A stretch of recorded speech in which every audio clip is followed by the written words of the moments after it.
안녕하세요. 오늘도 사연살롱을 찾아주셔서 감사합니다. 결혼 8년차 여성입니다. 저는 우리 아들을 결혼하고 5년 만에야 가졌어요. 그것도 남편과 별거 위기에 놓였던 그 시점에요. 난임으로 고생해본 분들은 아실 거예요. 남들 다 하는 걸 나만 못했을 때 좌절감을요. 저는 지금까지 안 되는 일은 없다고 생각하며 살아왔어요. 성적이든 일이든 내가 원하는 목표가 있다면 이를 악물고 최선을 다했고 그 결과는 늘 만족스러웠거든요. 그런데 살아보니 아무리 노력을 해도 안 되는 게 있더라고요. 아이를 갖는 건 역시 그중 하나였어요. 우리 부부 사이에 문제가 되는 건 아이가 생기지 않는다는 거 딱 하나뿐이었는데 시간이 지남에 따라 그 한 가지 문제가 견고하던 우리 부부의 믿음에 균열을 일으키더라고요. 결국엔 별거를 결심하게 될 정도로요. 그런데 하늘이 도왔는지 별거를 앞두고 임신 사실을 알게 됐고 벼랑 끝에 놓였던 우리 부부는 다시 예전의 모습으로 돌아갈 수 있었어요. 그런데 왜 그런 말이 있잖아요. 위기가 닥치면 아군과 적군을 가릴 수 있게 된다고. 저희 부부가 위기를 맞아보니 그 말이 무슨 뜻인지 알겠더라고요. 결정적으로 눈에 보이는 게 다가 아니라는 걸 뼈저리게 느낄 수 있었어요. 그럼 지금부터 27년간 감춰져 있던 저희 시댁의 경악스러운 비밀 이야기를 시작해 보겠습니다. 저는 미용사 아빠와 태권도 사범 엄마 사이에서 태어났어요. 직업에서도 대충 눈치를 챌 수 있겠지만 저희 부모님의 역할이 다른 집들과는 조금 달랐어요. 예를 들어 밥이나 빨래, 청소 같은 집안 살림은 아빠가 하고 형광등을 갈거나 집안 수리를 해야 할 때는 엄마가 목장갑을 끼고 나서곤 했거든요. 제가 어릴 때 집에 들었던 강도를 때려잡은 것도 아빠가 아닌 엄마였어요. 아빠는 그런 엄마한테 엄청 화를 냈고요. 이 여자가 겁도 없이? 경찰에 신고했으니까 곧 올 텐데 왜 당신이 나서서 힘을 써? 저놈이 흉기라도 가지고 있었으면 어쩌려고 그랬어? 당신 잘못되면 나랑 유정이는 어떻게 살라고? 우린 당신 없으면 못 산단 말이야. 그러니까 앞으로는 제발 그러지 마. 내가 당신 때문에 심장이 떨려서 제명에 못 죽겠다 정말. 하여간에 남자가 돼선 겁은 많아가지고 경찰이 뭐 우리 집 앞에 초소 짓고 기다리고 있대? 언제 올 줄 알고 기다려. 그리고 딱 보니까 어리버리한 게 나 혼자서도 충분히 제압하겠던데 뭐. 내 힘으로 안 되면 당신도 있잖아. 그 근육은 뒀다 국 끓여 먹을 거야? 엄마가 이렇게 말을 하는 데는 이유가 있었어요. 저희 아빠가 미용 일을 하시긴 하지만 한때 국가대표를 꿈꿀 정도로 유망했던 유도 선수였거든요. 엄마랑 아빠가 만난 것도 다름 아닌 체대였어요. 올림픽 금메달리스트를 줄줄이 배출했던 체육 명문대학이었죠. 하지만 아빠는 발목을 심하게 다치면서 꿈을 포기하게 되었고 이후 평소에 관심 있던 미용 기술을 배워 헤어 디자이너가 되었어요. 엄마는 전공을 살려 태권도 사범이 되었고요. 그러니까 한마디로 두 분의 역할이 사회적 통념과 달랐던 이유는 환경이 아닌 성향 때문이었던 거예요. 저는 그런 부모님의 피를 반반 물려받아 외모는 곱상하지만 성격은 남자들보다 깡도 세고 겁이 없었어요. 게다가 부모님 영향으로 어릴 때부터 유도와 태권도 기본기를 익혀놔서 누굴 때리면 때렸지 맞고 산 적이 없을 정도였죠. 그래서 제 외모만 보고 섣불리 접근했던 남자들은 허튼 짓을 하려다가 된통 당하고 도망치듯 떠나곤 했어요. 그러다 보니 제대로 된 연애는 한 번도 못하고 나이만 먹게 되었죠. 그런 제가 안타까웠던 아빠는 가게 손님들한테 제 선짜리 부탁을 자주 했어요. 우리 어머니들이 남의 자식 혼사에 어찌나 열정적으로 참여하시는지 주말마다 선자리가 끊이지 않았어요. 그때쯤 저의 주말은 선을 보는 주말과 안 보는 주말로 나뉠 정도였어요. 하지만 이런 노력과 달리 성과는 없었어요. 그러니 성질이 나더라고요. 의미 없는 일에 시간과 노력을 투자해야 하니 주말마다 짜증이 났어요. 그러다 결국 빵 터져버렸죠. 더는 못해. 도대체 이게 뭐냐고. 지난달에도 그렇고 지지난달에도 그렇고 주말마다 선짜리 나가느라 쉬지도 못하잖아. 나 그만둘래. 그깟 결혼 안 해도 그만이야. 이 녀석이 넌 왜 그렇게 끈기가 없니? 세상은 넓고 남자는 많다지만 제대로 된 놈은 정말 극소수야. 일생에 한 번뿐인 결혼인데 조금이라도 나은 놈 찾아서 해야 할 거 아니야. 아빠가 엄선한 남자들이니까 짜증 그만 내고 준비해. 아빠는 우리 딸이 멋진 남자 만나 행복하게 살았으면 좋겠어. 내 소원은 그거 하나뿐이라고. 아빠는 마치 딸내미 짝 찾아주려는 목적으로 세상에 태어난 사람처럼 끈질기게 저를 선자리로 몰아붙였어요. 평소 유달리 사이가 좋았던 부녀지간이었지만 선자리 문제로 말다툼을 벌이는 날이 늘어갔고 그걸 곁에서 지켜보던 엄마가 하루는 결단을 내리셨어요. 지금 이 시간부터 우리 집에서 선자리 얘기 나오면 그게 누구든 가만 안 둬. 당신 이제 선자리 잡아오는 일 그만해. 애가 싫다는데 왜 그렇게 몰아세워? 그리고 유정이 너 앞으로 네 일은 네가 알아서 해. 다 큰 기집애가 지 힘으로 연애 한 번 못해서 아빠가 딸 자식 남편감 찾는 것까지 신경 쓰게 만들어? 암튼 난 경고했으니까 둘 다 알아서 해. 엄마의 중재 아닌 중재로 저는 선자리 지옥을 벗어나게 됐어요. 그런데 그렇게 노력할 때는 안 보이던 남편감이 정작 포기하고 나니까 눈에 띄지 뭐예요. 등잔 밑이 어둡다고 제가 다니던 회사 건물 안에서 말이에요. 그날은 야근을 마치고 지친 몸으로 퇴근을 하려던 참이었어요. 엘리베이터에 올랐더니 저처럼 야근을 마치고 퇴근하는 타 부서 남자 직원이 먼저 타 있더라고요. 한 2개 층을 내려갔을까요? 갑자기 엘리베이터가 멈춰버린 거예요. 사실 큰 걱정은 없었어요. 그저 피곤한 와중에 귀찮게 됐다고 생각했을 뿐이었죠. 아, 배고파 죽겠는데 하필 이럴 때 엘리베이터가 망가지냐? 저기요, 거기 비상 버튼 좀 눌러주세요. 볼멘 소리를 내뱉고는 문가에 서 있던 남자 직원한테 버튼을 눌러달라고 부탁을 했어요.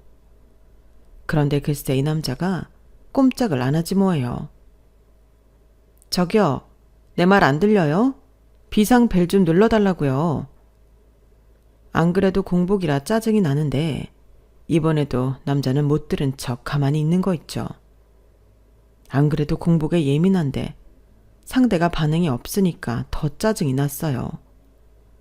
그래서 제가 문가로 갔는데 가만 보니까 이 남자 상태가 좀 이상하더라고요.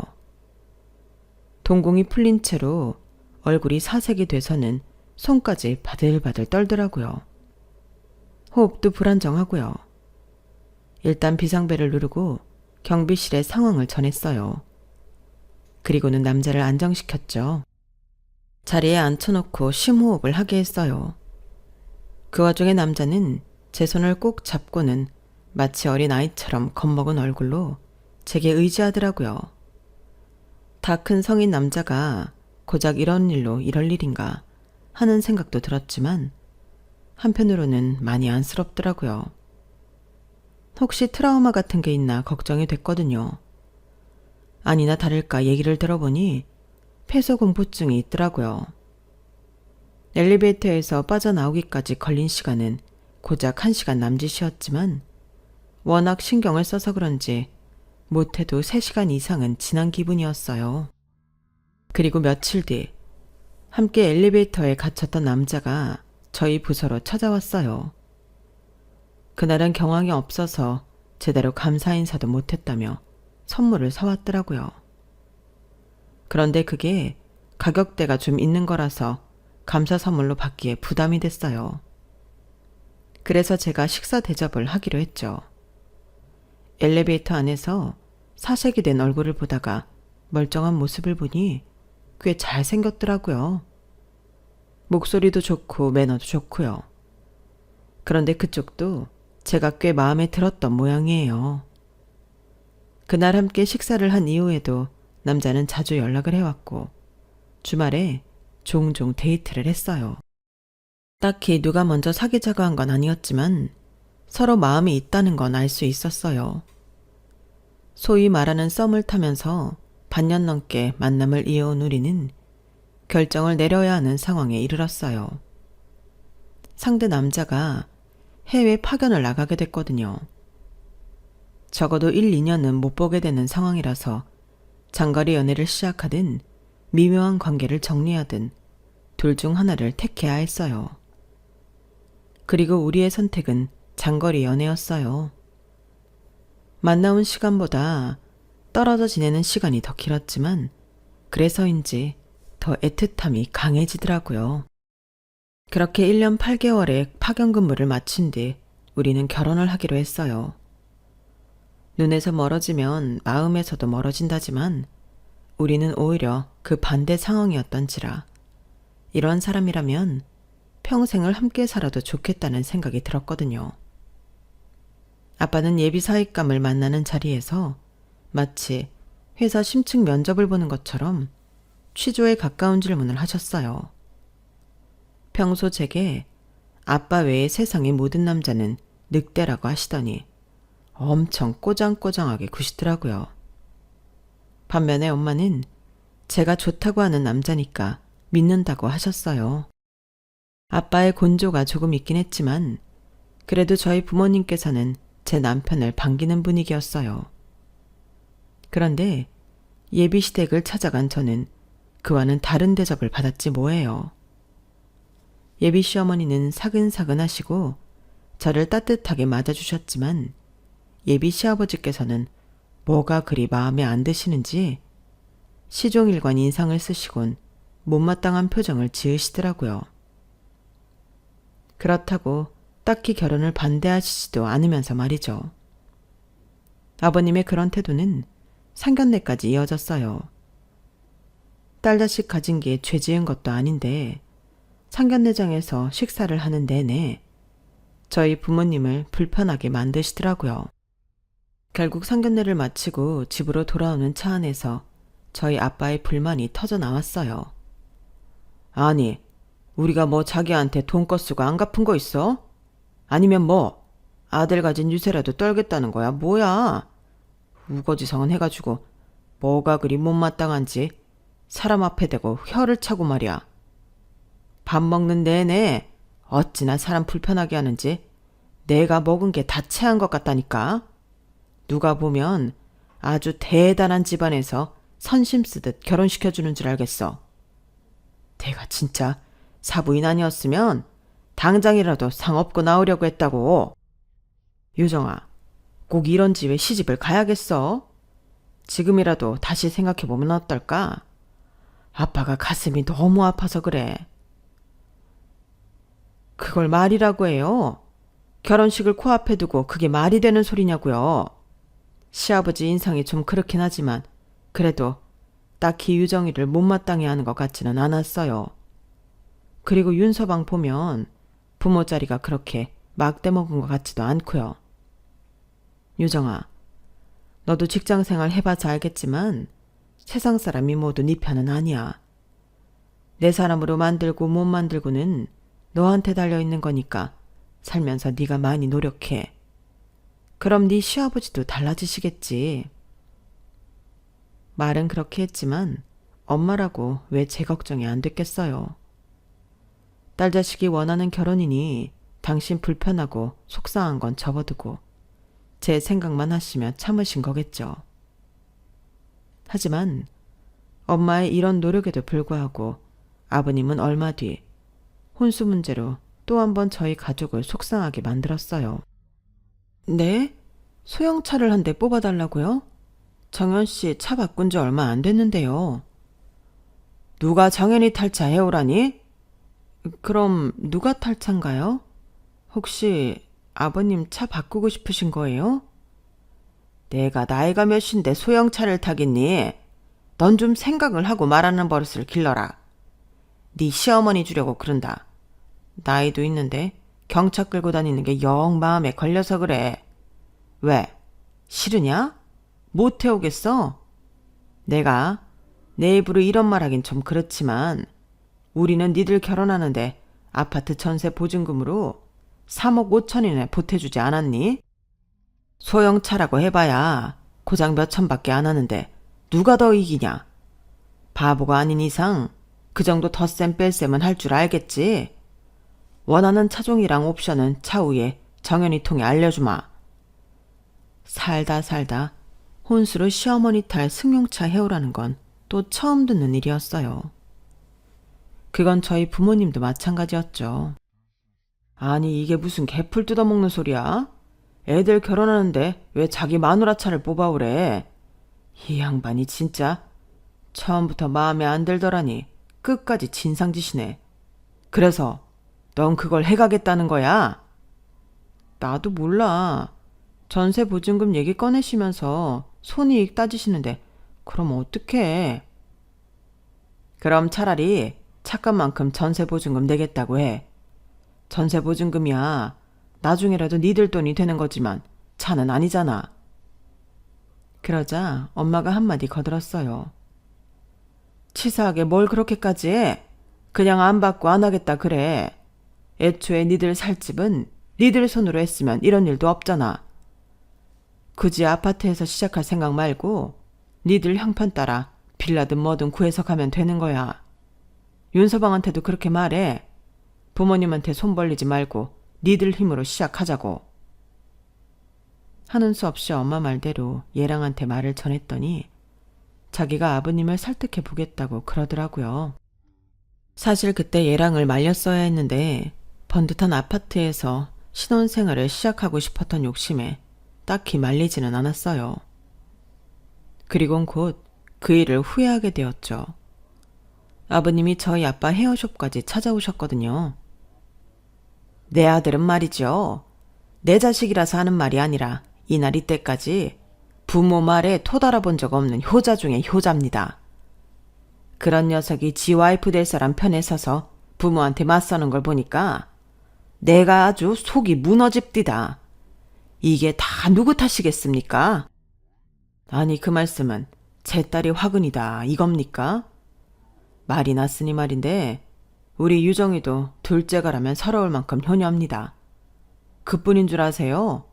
우리 애는 초, 중, 고, 대학까지 다니는 동안 담임 선생님들이랑 교수님들한테 예의 바르다는 말을 귀에 딱지가 않도록 듣던 애라고요. 그런 우리 딸이 예의에 어긋나는 행동을 했을 리도 없고 만약 내 딸의 행동이 거슬리셨다면 그건 사돈 잘못이 아닐까 생각합니다. 아니 뭐라고요? 하, 이 집 딸내미가 누굴 닮아 이 속에 밝고 여우 같은가 했더니 그게 다 사돈 양반을 닮아 그런 거구만요. 암튼 길게 얘기 안 합니다. 내가 오늘 이 자리에 온 거는 딴 게 아닙니다. 혼수로 차를 해오든 아니면 아파트 보증금을 포기하든 양자택일을 하라고 최후 통첩을 하러 온 거라고요. 아시겠어요? 네네 그러십시오. 누가 보면 사돈이 자식 혼사에 아파트라도 한 채 사주는 줄 알겠습니다. 보증금을 다 해주는 것도 아니고 얼마 보태주는 걸로 이렇게 생색을 내시니. 그런데요. 이제는 저희 쪽에서 그깟 전세보증금 거절할랍니다. 그러니 그렇게 아세요. 양가 아버님은 팽팽하게 맞서셨고 결국 우리는 부모님 도움 없이 우리 형편에 맞는 반전세 빌라에 신혼집을 차리게 되었어요. 그 와중에 양가 아버님들은 감정이 상할 대로 상해서 파혼 얘기까지 꺼내셨지만 저희 엄마가 중간에서 중재를 하신 덕분에 최악의 상황은 면할 수 있었어요. 이럴까 애초에 엄마 말대로 우리 힘으로 시작하겠다고 했더라면 좋았을 걸 후회가 되더라고요. 시끄럽게 시작된 결혼은 결혼 후에도 이어졌어요. 세아가 너는 선물 고르는 안목이 누굴 닮아 이 모양이냐? 네 눈에는 네 시어머니가 꼬부랑 할머니로 보이니? 이렇게 촌스러운 스카프를 우리 집사람한테 두르라고 사온 거냔 말이다. 이런 걸 선물이라고 사올 거라면 다음부턴 차라리 현금으로 가져오거라. 아버지, 무슨 말씀을 그렇게 하세요? 유정이가 어머니한테 드리는 첫 선물이라고 얼마나 생각해서 산 건데요. 제가 저렴한 걸로 사라고 해도 굳이 백화점 명품관에 가서 산 거라고요. 그러자 아버님 표정이 살짝 변하더라고요. 그리고는 어머님을 한번 쓱 보시더니 그러시는 거예요. 딱히 마음에 들지는 않는다만 그래도 새아기가 생각해서 해온 선물이니 뭐 어쩌겠니. 여보, 이건 그냥 받아둡시다. 딱 봐도 명품이라는 말에 꼬리를 내리시는 것 같았어요. 우리 엄마한테는 평생 그렇게 비싼 스카프 한 장 사드린 적 없었는데 내가 괜한 짓을 했다 싶었죠. 그래도 조금은 마음이 풀렸던 건 어머님의 말씀 덕분이었어요. 야, 너 아까 많이 서운했지? 내가 네 마음 잘 안다. 우리 집 양반이 말을 못되게 하는 버릇이 있거든.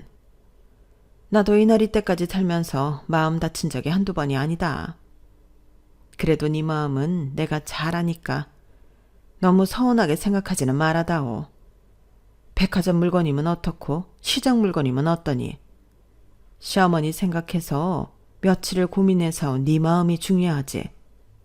고맙다 아가. 내가 두고두고 잘 쓰마. 감사합니다 어머님.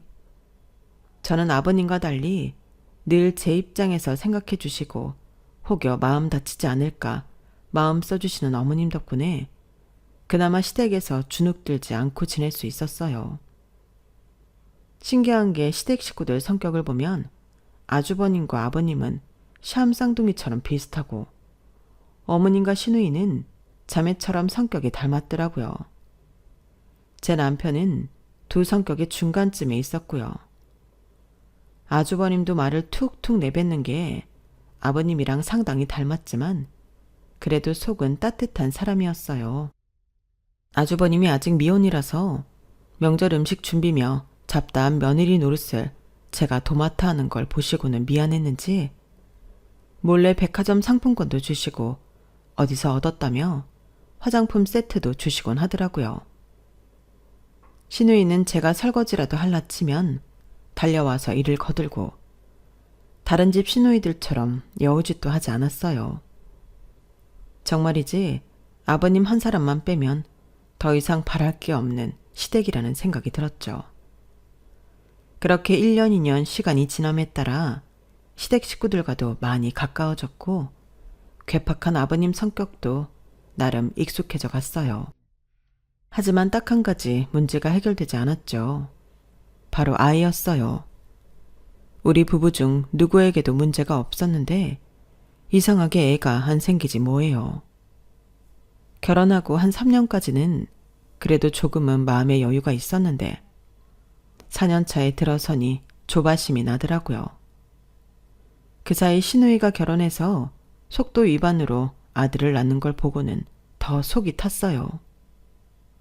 유독 애를 좋아하는 남편은 조카 사진을 휴대폰 바탕화면으로 할 정도로 조카 바보가 되었어요. 뭐든 예쁘고 좋은 것만 보면 조카한테 사줄 생각뿐이었죠. 그런 모습을 보니 왠지 제가 죄인이 된 것 같은 기분이 들어서 하루하루가 가시방석에 앉은 기분이었어요. 물론 남편은 조바심 낼 필요 없다며 저를 안심시켜 들었지만 그런다고 마음이 나아지지는 않았어요. 이전까지는 시아버지 때문에 시댁에 가는 게 껄끄럽긴 했어도 핑계를 대면서까지 안 가려고 길을 쓰지는 않았어요. 그런데 조카가 태어나고 집안 분위기가 조카한테 쏠리면서 덩달아 저희 부부의 난임에 초점이 맞춰지자 시댁에 가는 게 진저리치게 싫어지더라고요. 시댁에 가려고 하면 멀쩡하던 몸까지 아플 정도로요. 그렇게 몇 번을 아프다는 이유로 시댁 방문을 미루자 하루는 아버님이 신우인의 가족까지 이끌고 저희 집으로 오신 거예요. 명목상 문병이었지만 제가 보기엔 감시였어요. 이게 꾀병 부리는 게 아닌가 확인차 오신 게 분명했죠. 집에 못 올 정도로 아프다고 해서 와봤더니 내 보기엔 멀쩡하네. 아가, 너 정말 아프긴 한 거냐? 아니, 혈색도 그렇고 너무 멀쩡해 보이는 애가 매번 아프다고 본가의 남편만 떨렁 보내고 발길을 끄느니 혹시 중병이라도 앓고 있는 게 아닌가 걱정돼서 그런다. 회사 일로 피로가 쌓여서 몸살이 온 것 같아요. 큰 병은 아니니까 걱정 안 하셔도 돼요. 심력 끼쳐드려서 죄송합니다. 그래, 그런 거면 다행이구나. 네가 아프면 계획에 차질이 생기거든. 네? 계획이라뇨? 그게 무슨 말씀이세요? 나 참 어이가 없어서. 글쎄 저희 부부 여름 휴가 때 2살 배기 조카를 데리고 마카오로 호캉스를 다녀오라지 뭐예요. 신우이가 출산 이후 육아에 시달리느라 제대로 쉬지도 못했으니 모처럼 휴가를 주는 차원에서 애를 저희 부부 보고 보라는 거였죠. 아니 아버님, 저희가 어떻게 애를 봐요. 아직 2살밖에 안 된 어린애를요. 혹시 무슨 탈이라도 나면 어쩌라고요. 예, 니들이 1~2살 먹은 어린애니? 30이 넘은 성인들인데 그깟 어린애 하나를 못 봐? 네가 언제 애를 낳게 될지는 모르지만 이참에 육아 연습한다 생각하면 못할 게 또 뭐냐? 그리고 얘기 들어보니까 마카오에는 5성급 1류 호텔이 즐비하다며. 그런 호텔에서 문제 생길 것도 뭐냐? 아무튼 니들이 손윗사람으로서 이번에 제대로 역할 좀 해봐. 저는 끝까지 안 된다고 거절을 했지만 아버님은 귓등으로도 안 들으셨어요. 그런데 웃긴 건 제 남편이 한마디도 안 하고 가만히 있더란 거였죠. 내심 조카를 데리고 여행을 가고 싶어하는 눈치였어요. 당신 뭐야? 왜 아버님 앞에서 아무 말도 안 해? 설마 윤수 데리고 여행 가고 싶은 거야? 말해봐. 아니, 꼭 못할 일은 아니잖아. 그리고 우리 윤수는 순해서 별 문제 없을 거야. 그리고 자기야, 내가 그동안 당신 속상할까봐 말은 못했는데 나도 내 친구놈들처럼 아들 데리고 목욕탕도 가고 캐치볼도 하고 목마 태워서 산책도 다니고 싶어. 당장은 어려우니까 조카 데리고 기분 좀 내는 것도 안 돼? 내가 부탁 좀 할게. 어? 기대에 찬 남편의 표정을 보니 마치 모든 원흉이 나인 것처럼 느껴지더라고요. 아이가 안 생기는 게 여자 탓만은 아닌데도 이상하게 스트레스는 저만 받는 것 같았어요. 당연히 거절할 수 있는 일인데도 제가 거절을 하면 자격지심 탓이라고 생각하는 것 같아서 바보같이 당하게 되곤 했거든요. 남편이 하도 간곡히 부탁을 하길래 일단 생각해보겠다고 했어요. 그리곤 모처럼 아빠 헤어샵에 가서 시댁 뒷담화를 깠죠. 신우의 아들을 데리고 여름 휴가를 다녀오라고 했다는 것까지 죄다 털어놓았더니 아빠가 자리를 박차고 일어나시는 거예요. 이놈의 인간이 또 지랄이네. 그래서 윤서방은 기어이 조카를 데리고 여행을 가겠대? 그러고 싶대. 자기도 아빠 노릇 좀 해보고 싶다고. 아빠, 이 여행 정말 가야 해? 솔직히 난 안 가고 싶은데 안 가겠다고 하면 괜히 애 못 갖는 주제에 자격지심 부린다고 할 것 같아서 망설여져. 특히 그이가 그렇게 원하니까 더 말 못하겠어. 어떡하지? 어떡하긴 뭘 어떡해. 절대 가면 안 되지. 자고로 남의 애 봐주고 좋은 소리 듣는 건 못 봤다. 지금이야 지들 편하자고 니들 부부한테 애 떠맡기겠지만 혹여 애가 넘어져서 상처라도 하나 나봐. 그땐 아주 죽일 듯이 니 탓을 해야 될걸? 그리고 그 어린 걸 남한테 맡기겠다는 생각을 하는 니네 신우도 참 그렇다. 엄마가 돼서는 자식을 남한테 맡기고 잠이 온대? 네가 말을 못하겠으면 아빠가 윤서방 불러서 단단히 얘기할게. 그리고 애 안 생기는 게 어떻게 네 탓이냐? 네가 동정녀 마리아도 아니고 무슨 수로 혼자 애를 만들어. 그러니까 괜한 걱정하지 말고 마음 편히 먹어. 여행 문제도 내가 윤서방이 알아듣게 잘 얘기할 테니까 신경 쓰지 말고. 그렇게 저는 골치 아픈 일을 아빠한테 떠넘기고 말았어요.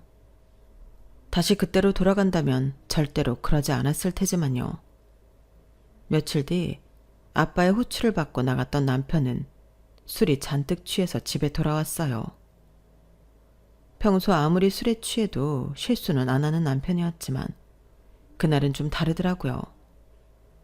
현관에 들어서자마자 저를 보면서 그러는 거예요. 이젠 하다하다 내 동생애까지 시샘하냐? 네가 심부를 그따구로 쓰니까 하늘에서 우리한테 애를 안 주시는 거 아냐? 에휴, 됐다. 내가 너한테 무슨 말을 하겠냐? 왜? 이번에도 장인어른한테 쪼르륵 달려가서 다 잃을 거냐?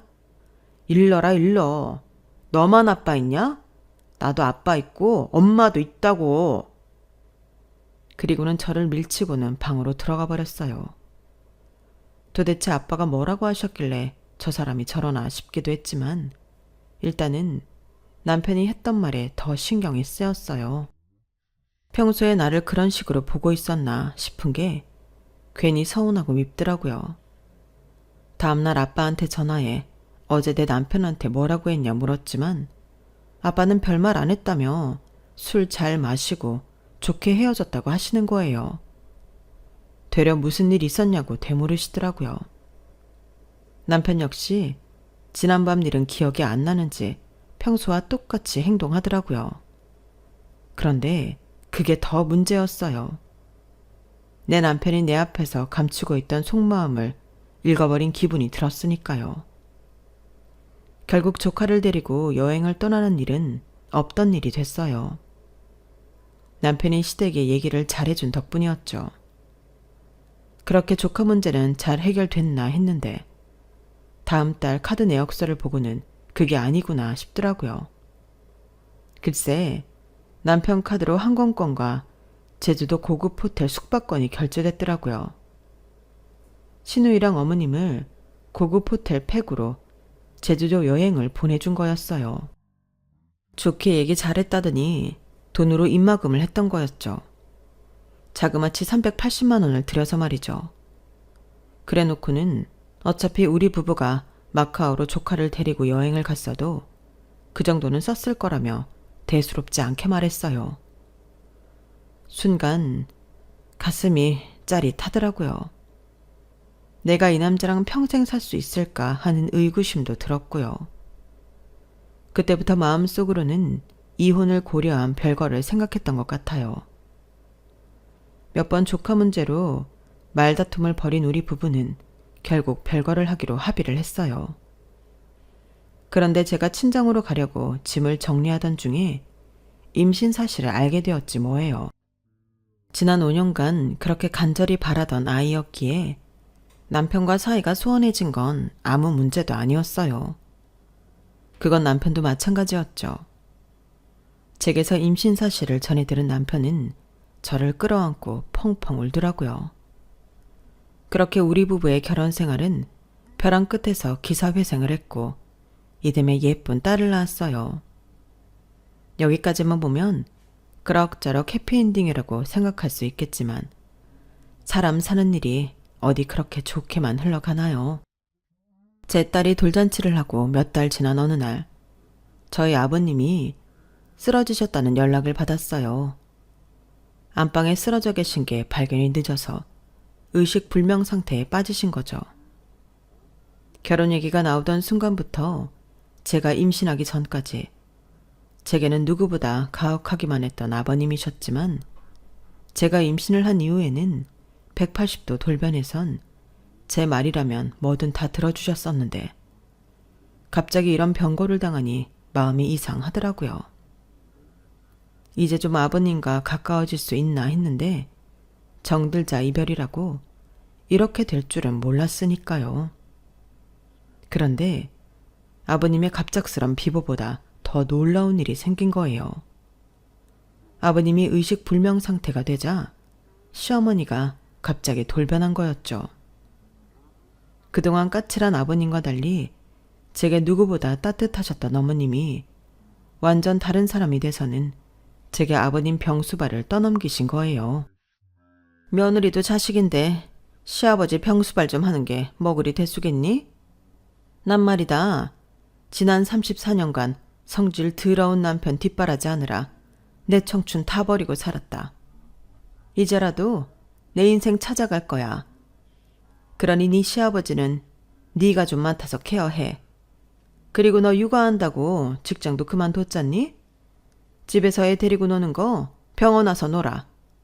간간히 간병인 쓰고 하면 못할 일도 아니잖아. 어머님, 무슨 말씀을 그렇게 하세요? 제가 집에서 노는 것 같으세요? 어머님도 애 키워 보셨으면서 어떻게 그런 말씀을 하세요? 그리고 일 안 하는 건 아가씨도 마찬가지잖아요. 그런데 왜 남의 집 딸인 저한테 아버님 병수발을 들라는 거예요? 전 못해요. 며느리 입장에서 가끔씩 아버님 들여다보는 정도는 할 수 있지만 그 이상은 저도 무리예요. 그래? 그럼 마음대로 해라. 아무튼 나는 다 늙어서 남편 병수발까지는 못하니까 네 시아버지 간병인을 붙이든 방치를 하든 마음대로 하렴. 어머님은 말도 안 되는 고집을 부리시곤 그 길로 짐을 싸들고 집을 나가셨어요. 그런데 얼마 뒤 아주버님을 통해 기가 막히는 소리를 듣게 된 거예요. 어머님이 글쎄 아버님 명의의 부동산도 처분하시고 은행 잔고까지 싹 다 털어서 사라지셨다는 거였죠.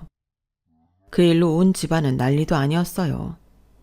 아가씨를 통해 어머님이 계실 만한 곳은 다 뒤져봤지만 어디서도 어머님 흔적은 발견할 수 없었어요. 그렇게 시간은 흘러 저희 부부와 아주버님이 교대를 서가며 아버님 병상을 지킨 지 1년이 다 되어가던 즈음이었어요. 그 사이 아버님은 의식을 차리셔서 퇴원은 하셨지만 여전히 거동은 어려워서 침대 생활을 하고 계셨죠. 저희 부부는 살던 집을 정리하고 본가에 들어가 함께 살게 되었고요. 온 가족이 매달려 아버님 병수발을 하려면 그럴 수밖에 없었거든요. 어머님은 여전히 연락이 없고 아가씨는 아주 가끔 전화 연락을 하거나 몇 달에 한 번 잠깐 얼굴을 비추고 가는 게 다였어요.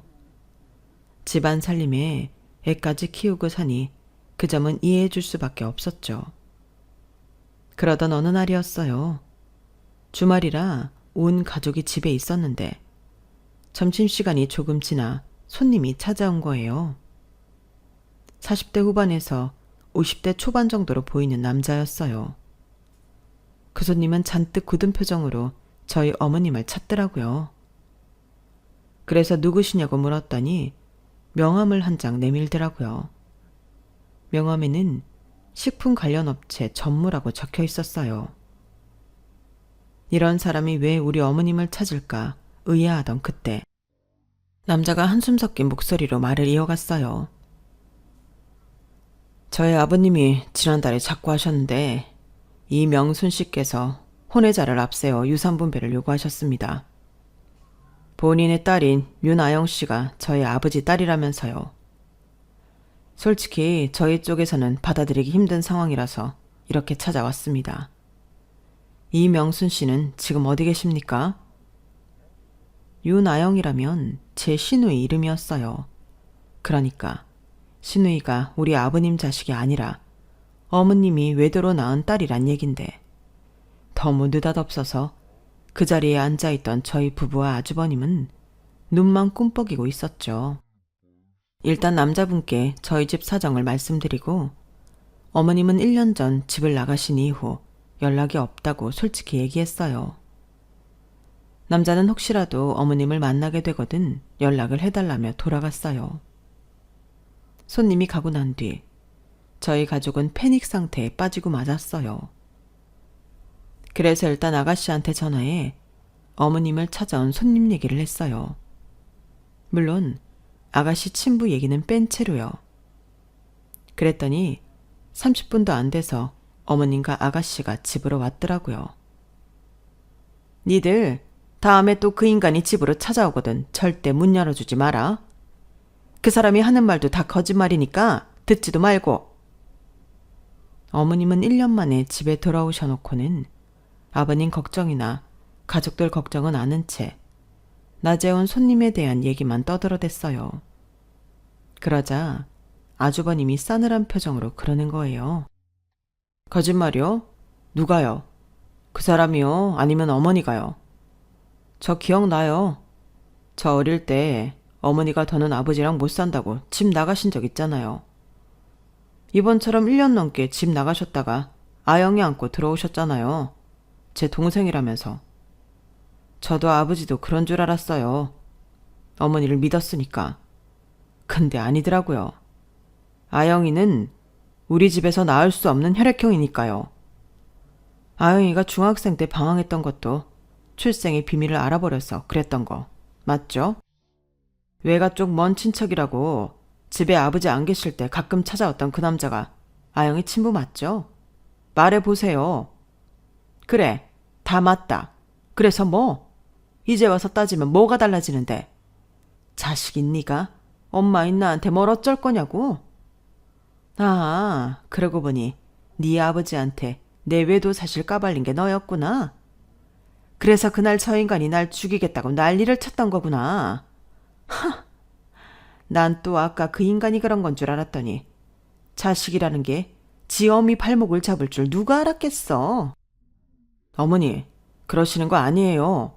아버지는요, 어머니가 다시 돌아오신 그날 이후로 모든 걸 어머니한테 맞춰드리고 사셨다고요. 어머니 대신 늘 총대 메고 사람들한테 욕이란 욕은 다 듣고 사셨지만 한 번도 어머니 탓하신 적 없으시다고요. 재수 씨 결혼할 때 혼수로 소형차 해오라고 했던 거. 사실 어머니가 아버지 시켜서 한 일이에요. 윤수 데리고 여행 다녀오라고 바람 넣은 것도 다 어머니가 아버지 시켜서 한 짓이라고요. 그뿐 아니에요. 지금까지 재수 씨 힘들게 들들 볶은 건 아버지가 아니라 다 어머니가 한 짓이라고요. 그래놓고 앞에서는 세상 둘도 없는 착한 시어머니처럼 굴었죠. 그거 다 어머니 가면이라고요. 아주버님은 씩씩거리며 그간 어머님이 저지른 만행을 다 털어놓았어요. 그런데도 어머님은 얼굴색 하나 변하지 않고 뻔뻔하게 나오더라고요. 그런데 한 가지 의문이 생겼어요. 잘 사는 내언남이 죽고 유산까지 받게 됐는데 왜 연락을 두절하고 숨은 건가 하고 말이죠. 그래서 남편 몰래 연락처를 남기고 간 남자를 만나 얘기를 들어봤더니 어머님이 왜 그런 선택을 했는지 그 이유를 확실히 알겠더라고요. 어머님의 내연남이 하던 회사는 이미 망한 상태로 유산은 다름 아닌 빚뿐이었어요. 그 사실을 몰랐던 어머님은 변호사까지 대동해서 혼외사에 대한 유산 배분을 요구했던 거예요. 광분한 내연남의 유족들은 어머님께 상간녀 위자료 청구 소송을 하려고 한 거죠. 뒤늦게 상황 파악을 한 어머님은 그쪽과 연락을 끊고 몸을 숨긴 거고요. 알고 보니 시누이 집에서 숨어 살고 있었더라고요. 이번 일로 온 집안을 쑥대밭으로 만든 어머님은 결국 상간녀 위자료 청구 소송을 당하게 되었고 저희 아버님한테는 이혼을 당하게 되셨어요. 혼자 머리 좋은 척 가족까지 속이고 살다가 말년에 쪽박을 차게 된 셈이었죠. 오랜 시간 어머님의 비밀을 떠안은 채 혼자 소가리를 해오던 아주버님은 이제야 가슴을 짓누르던 돌덩이를 빼낸 기분이라고 하더군요. 그동안 아내를 위해 악역을 대신 맡아 하시던 아버님은 여전히 거동은 불편하시지만 그래도 어눌하게나마 말씀도 하시고 의사표현도 할 수 있게 되었어요. 가끔 저희 아빠가 오셔서 이발을 해드리는데 어찌나 요구사항이 많으신지 두 분은 아직도 만날 때마다 투덕거리신다니까요. 두 아버님이 마주칠 때마다 결혼지간처럼 싸우셔도 좋으니까 앞으로도 오래오래 사셨으면 하는 바람입니다.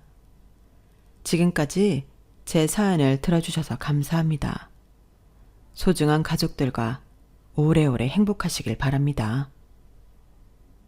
여러분, 사연 댓글에 응원과 현명한 조언 부탁드려요. 좋아요와 구독은 저에게 큰 힘이 됩니다. 오늘도 좋은 일 가득하세요.